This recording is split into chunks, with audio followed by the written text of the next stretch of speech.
Hi. So we're here for Home of the Brave Part 4. And remember, we always want to summarize what happened in the last section so that we can come right in and pick up where we left off. So we learned that Keck was separated from his mother, and they've actually gone and they're looking at getting some people to try and track her down and find out where she is because they got separated at the refugee camp. Okay, and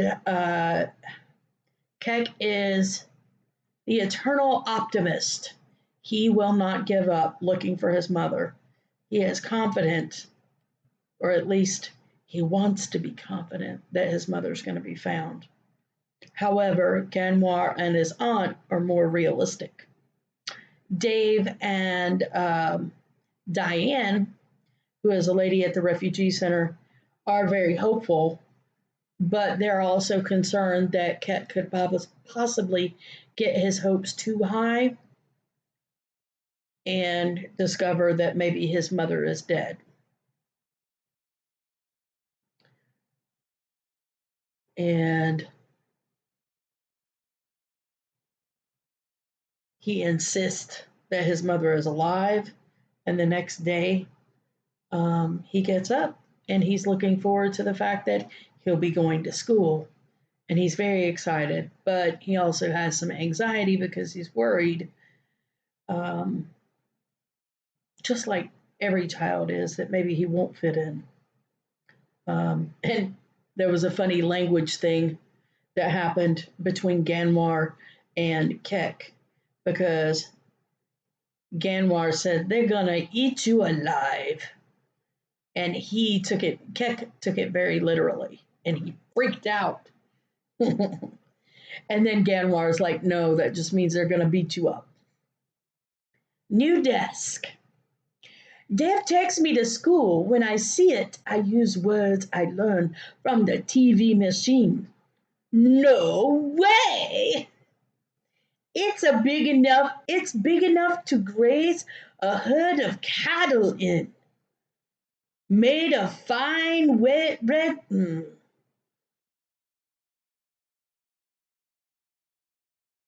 made of fine red square stones and surrounded by many tall, not dead trees. It's a place for a leader of men to work in, not a place for small children to learn their numbers. Dave sees my falling open mouth. "Don't be scared, Keck," he says. "But I'm not scared. Not like that. Scared is for men with guns, and maybe just a little for a flying boat finding its way back to Earth. Inside my school, the floor shines like ice. I walk carefully. Tin metal doors with silver handles line the walls. Those are called lockers, Dave says. Come on, we're early, but the teacher wants to meet you. Waiting in a big windowed room is a woman with black hair that dances and sturdy arms and eyes that tell jokes. "You must be Keck," she says, and then she uses my word for hello.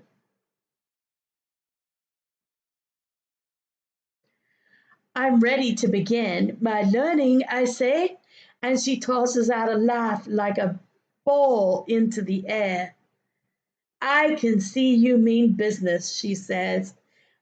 A man comes in, a, a man comes in, young and short, with skin the color of rich earth, just like mine. He says he is Mr. Franklin, and he helps me sometimes in class when Mrs. Hernandez needs to do her deep breathing. everyone laughs. So I laugh too, because it's always good to be polite. This will be your desk, Miss Hernandez says. Have a seat. She points to a shiny car and a little table. A chair of my own and a table too? I smothered the thought like an ember near dry grass. I'm very sorry, but I can't, I say softly. I don't have the cattle for such a fine desk as this. Oh, she says, you don't have to pay for this desk, Keck. School's free here. You just bring your mind and your smile every day. Okay? Carefully I sit. I like very much this new desk with this cool, smooth top. My mouth will not stop smiling. Ready. You're not going to understand a lot of what it is we say at first, Miss Hernandez says. This is called an ESL class, and your classmates will be learning English together. It means they won't always understand you, and you won't always understand them. I'm used to not understanding, I say. It's like playing a game with no rules. She nods. That's exactly what it's like. I know, because when I came to the US from Mexico, I couldn't speak a word of English. This is a surprise. A teacher who didn't know all things? Did you not know things also, Mr. Franklin? Me? I'm from Baton Rouge, he says. It's kind of like another country. I couldn't understand these crazy northern folks for the longest time. But some of his words get lost on their way to my ears. But I can see from his face that his meaning is kind. When you have a question, Mr. Franklin, when you have a question, Mr. Franklin and I will be here to help, says Mr. Hernandez. Mrs. Hernandez. She points to the sky. You just raise your hand like this, okay? I nod. I say, okay, just like her. I raise my hand. Yes, she says, smiling big. I ask, when will the learning begin? Cattle. In my class, my long name class called English as a Second Language, we are 16 people with 12 different ways of talking. When we all talk at once, we sound like a music class. I can hear down the hall hoots and squeaks and thuds, but no songs you can sing. I look at our faces and I see all the colors of the earth, brown and pink and yellow and white and black, and yet we are all sitting at the same desks, wanting to learn the same things. Miss Hernandez tells everyone my name and my old home. Then she asks to draw a picture on the black wall to show where I come from. One boy, Jamie from Guatemala, draws a mountain with a hole called a volcano. Soha from Afghanistan draws a camel, though to be truthful, it looks like a lumpy dog.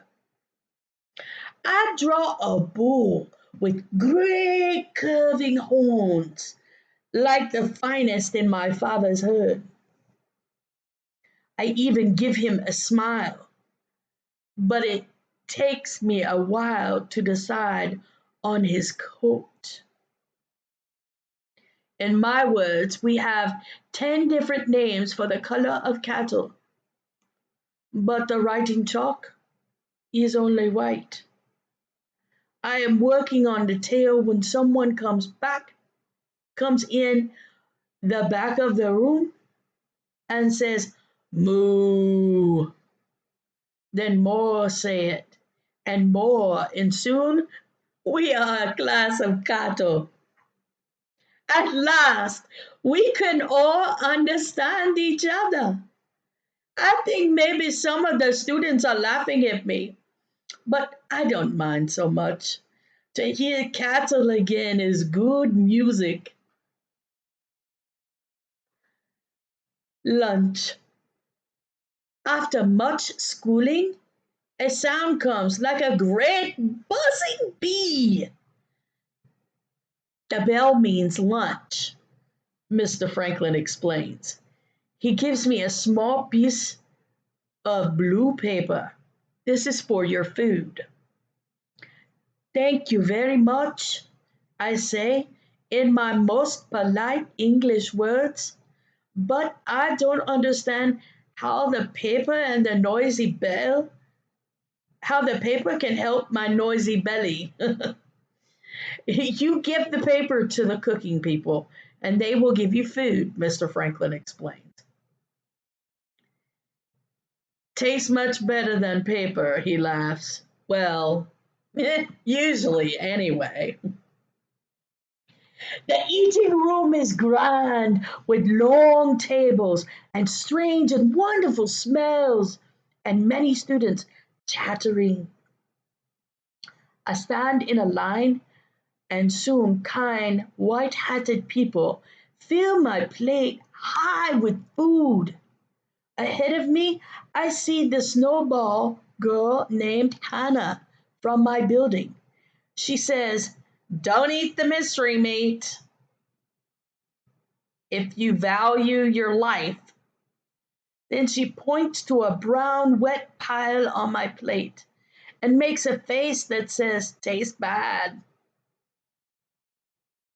When my tray is heavy with the gifts of food, I stand in the stream of students.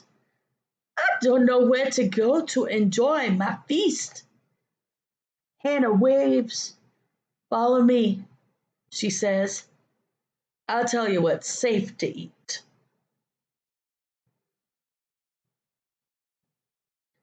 But it's all so fine, I say. Kid, you got a lot to learn. So, it seems that Keck may have a friend in Hannah. Remember, she's the one from the beginning of the story that threw the snowball at him. Um, and he's experienced all the wonderful things that America has to offer, um, the abundance of food, and free education for everyone. These are things that don't exist in Keck's home. They didn't exist in his home country before the war, and they don't exist now because of the war. So, whether you're rich or whether you're poor is a very relative term. And you begin to understand that when you read a book like this, because if you're born in America and you've grown up in America and you look at what other people around you who are Americans have, you can begin to think, well, maybe I don't have as much as this person and all of those things. And you get caught up in stuff like that. But Keck, who came from a country that had very little, but he was very satisfied and very happy with where he was. Um, he he's just so positive, and he really understands the trueness of the freedoms that exist in America. Whereas opposed to people who grow up in America, they kind of take those freedoms for granted because they've never really had their freedoms challenged like other people in other countries. So that's an interesting tidbit that's kind of come away because I think of when he has that plate full of food and he's just so happy that, oh my goodness, I don't have to worry about eating, which was a very real aspect in Keck's everyday life, especially once the war came to his village and he was forced to go to a refugee camp. So he was very grateful. Whereas Hannah comes in and Hannah's from America and she's like, don't eat the mystery meat, you know? She kind of turns her nose up at the stuff that he's very appreciative. So, what I've just done by talking to you, this is the kind of thinking that I would have going on in my head after having read this chapter because you want to evaluate, okay, so how are the characters different from each other? How are the characters similar to each other? And sometimes when you're evaluating that, it can sound like a summary as well. Um, but it's an interest. Keck's perspective on things is very interesting, and his perspective is very different from most of the characters in the book. I think Keck's perspective is more like Dave's perspective. So, well, we'll read on later to find out what's going on. I hope you enjoyed it, and I'll see you tomorrow. Read on.